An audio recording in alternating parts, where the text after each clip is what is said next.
இந்த ஊரில் வாழ்ந்த சிவநேசன் குடும்பம் ஒட்டு மொத்தமாக அழிஞ்சே போச்சு. அந்த சம்பவத்துக்கு அப்புறம்தான் இந்த பாலம் எவ்வளோ சர்ச்சைக்கு உள்ளானதா மாறிடுச்சு. இதை பற்றி கொஞ்சம் விவரமாக சொல்ல முடியுமா? விளக்கமாக சொல்கிறதுக்கு ஒன்றும் இல்லை.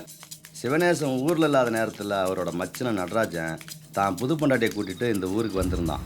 வந்த இடத்துல சூழ்நிலையும் சந்தர்ப்பமும் சாதகமாக அமைஞ்சதால் கொஞ்ச நாள் சந்தோஷமாக இங்கே இருந்தான். அந்த சந்தோஷமான வாழ்க்கைக்கு பின்னாடி ஒரு பெரிய ஆபத்து வரப்போகுதுன்னு அவங்களுக்கு தெரியாமையே போச்சு.